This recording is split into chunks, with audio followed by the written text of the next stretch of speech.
అందరికీ నమస్కారం. ఇవాళ మనతో పాటు ప్రముఖ ఆధ్యాత్మికవేత్త, ఆస్ట్రాలజర్, దత్తాత్రేయ మరియు గణపతి ఉపాసకులు మురళీధర్ శర్మ గారు మనతో ఉన్నారు. గురుగారితో మాట్లాడదాం. గురుగారు నమస్కారం. మహాదేవ శ్రీమాత్రే నమః. గురుగారు, విజయదశమి రోజున మనం ఆయుధ పూజ జరుపుకుంటూ ఉంటాం. మరి ఆయుధ పూజకు రిలేటెడ్గా అమ్మవారి అనుగ్రహం పొందడానికి ఒక అద్భుతమైన రెమెడీని మా కోసం ఇవాళ తెలియజేయండి గురుగారు. రెమెడీ అనేటువంటిది కాదు, కానీ ఈ రకమైనగా వీరు పూజ చేసినట్టయితే తప్పకుండా శత్రు నిర్మూలన, అనుకున్న పనులు అనుకున్నటువంటి విధంగా ముందుకు వెళ్ళడము, ఈ సంకటాలు అంటే ఈ పని అనుకున్నా కూడా ముందుకు వెళ్ళటం లేదు, అసలు ఏది అనుకున్నా కూడా ముందుకు వెళ్ళటం లేదు అని అనుకునేటువంటి వారి కోసము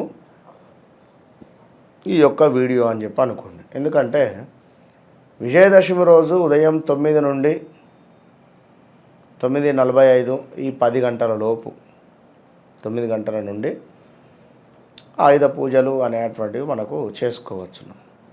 ఇక్కడ ఆయుధ పూజ అంటే వాహన పూజలు అవుతూ ఉన్నవి.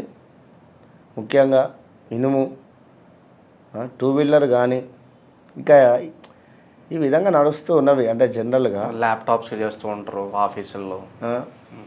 అదొక ఆయుధం లాగానే అయిపోయింది. వెనుకట వాస్తవానికి కూడా అమ్మవారి యొక్క ఉగ్ర రూపం కావచ్చును.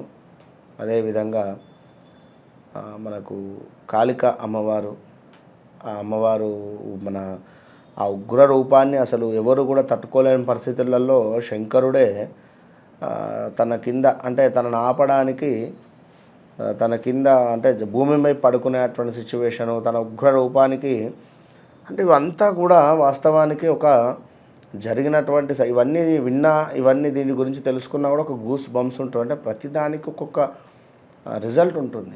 ఆయుధ పూజ అంటే మనం నిజంగానే ఆయుధ పూజ చేసేవన్నా చంపుతామా మరి?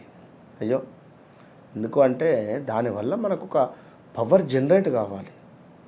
ఒక మన ఆరా ఏదైతే ఉందో అది కొంచెం క్లీన్ అయ్యి కొంత మంచి వాతావరణం మనకు రావాలి అనేటువంటి భావన. ఇందులో ప్రతీది శత్రు ప్రతీది కూడా ప్రతి వారు కూడా శత్రువులను ఏదో అనేటువంటి విధంగా, ఎంతగానో శత్రువులు ఎవరు ఉంటారు, దేనికి ఉంటారు? ఇదేమన్నా మనకు రాజుల కాలమా? ఆ రాజ్యం నుంచి వారు వచ్చారు, దండెత్తారు కనుక వారు మన శత్రువులు, కత్తులతో యుద్ధానికి వెళదాం మనం తీసుకొని అనేటువంటి విధంగా ఉందా? లేదు కదా. కనుక ఈ కాలంలో ఆయుధం అంటే డబ్బే. నన్ను అడిగితే డబ్బు నీకు అప్పిచ్చాననుకో, అయిపోయింది, నువ్వు నాకు శత్రువే, వేరేది లేదు. ఎవరికైనా డబ్బు ఇచ్చాము అంటే అయిపోయింది. వారి నుండి డబ్బులు వస్తాయా రావా అంటే వెనరాయిగా, వారి నుండి కొన్ని సందర్భాలలో వినకూడని మాటలు కూడా వస్తాయి. డబ్బులు ఇచ్చి ఇక్కడే మనం శత్రుత్వాన్ని సంపాదించుకుంటున్నాం మన చేతులారా. అవును కదా. కనుక ఇప్పుడు ఆ కాలంలో ఏమిటి, యుద్ధానికి కత్తులు పట్టుకొని పోయేటువంటి వారు, కత్తులతో యుద్ధం చేసుకునేవారు. ఇప్పుడుండే అటువంటి సిచ్యువేషన్స్లో డబ్బు ఒకరికొకరు షేర్ చేసుకోవడమైనటువంటి సందర్భంలో కానీ, మాటలతో కానీ, ఇంతే సింపుల్. వేరే ఏది లేదు. నీకు శత్రుత్వం కావాలంటే మరొకటి ఏదీ లేదు. ఎందుకు అవుతుంది? డబ్బు తప్పించి వేరే ఏమైనా ఉంటుందా? ఏదీ లేదు ఇక్కడ. కనుక ఆయుధ పూజ చేయడానికి కూడా మనకు ఒక అర్హత అనేటువంటిది ఉండాలి వాస్తవానికి. కనుక ఉదయం 9 నుండి 9:45 లోపు చక్కగా కూడా ఒక ఆయుధాన్ని తీసుకోండి. ఈ ఆయుధం ఎట్లా ఉండాలి అంటే, నేను చెప్పేది ఎందుకు అంటే, వివాహ ప్రయత్నాలకు, సంతానానికి, కుజదోషం ఉండేటువంటి వారికి, అదేవిధంగా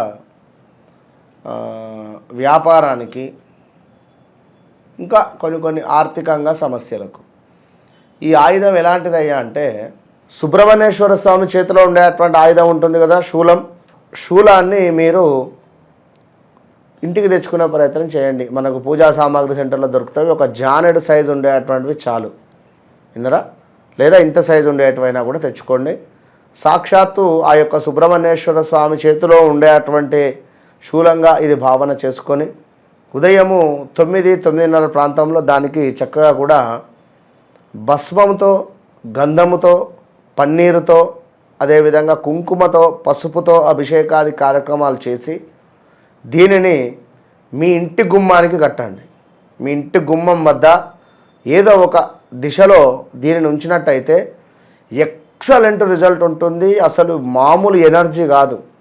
ఇది విజయదశమి రోజు మనకు ఆయుధ పూజ చేసేటువంటి సందర్భంలో మనము మన ఇంట్లో ఈ సుబ్రహ్మణ్యేశ్వర స్వామి చేతిలో ఉండేటువంటి యొక్క శూలాన్ని మార్కెట్లో నుంచి పర్చేస్ చేసి ఇంటికి తెచ్చుకొని ఒకరోజు ముందుగానే దీనికి చక్కగా కూడా మనం చెప్పినటువంటి విధంగా అభిషేకాది కార్యక్రమాలు చేసి చక్కగా ఒక కొబ్బరికాయ కొట్టేసి దీనిని ఒక ఎరుపు రంగు దారానికి మధ్యలో చక్కగా కూడా గట్టిగా ముడివేసి ఇలానే దీన్ని తీసుకువెళ్ళి మన యొక్క ఈ గుమ్మడికాయ లైక్ ఈ యొక్క ఈశాన్య మూలలో దీన్ని కనుక పెట్టినట్టయితే 100కు 200% కూడా ఇంట్లో మనం చెప్పినటువంటి ఈ యొక్క వీడియో సంకేతాలు ఏవైతే ఉన్నాయో వివాహం కానీ సంతానం కానీ లేదా ఆర్థిక పరమైనటువంటిది కానీ అసలు మామూలుగా ఉండదు.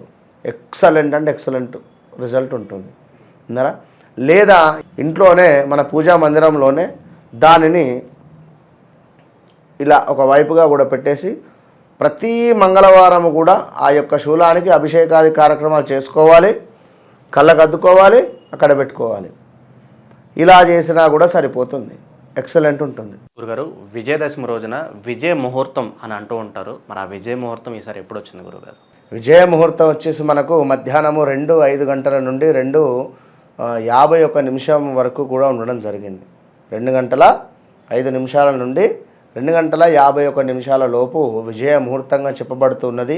మరి ఈ సమయంలో ఎవరైతే ఇంట్లో చక్కగా కూడా గౌరీ పూజ చేస్తారో ఈ సమయంలో గౌరీ పూజ చక్కగా పసుపు ముద్దలను తీసుకొని గౌరమ్మగా చేసి ఆ యొక్క గౌరమ్మ పైన చక్కగా కూడా కుంకుమతో బొట్టు పెట్టేసి కుడివైపు ఎడమవైపుకు నుదుటి పైన కుంకుమతో బొట్టు పెట్టేసి ఓం అపరాజితాయై నమః, ఓం అపరాజితాయై నమః అనేటువంటి మంత్రాన్ని 108 సార్లు చదువుకొని ఓం విజయాయై నమః, ఓం విజయాయై నమః, ఓం జయాయై నమః ఈ నామాలతో చక్కగా కూడా పూజాది కార్యక్రమాలు చేసుకున్నట్టయితే వీరికి తప్పకుండా రాజరాజేశ్వరి అనుగ్రహం పొందుతూ ఉంటారు ఈ సంవత్సరం మొత్తము కూడా.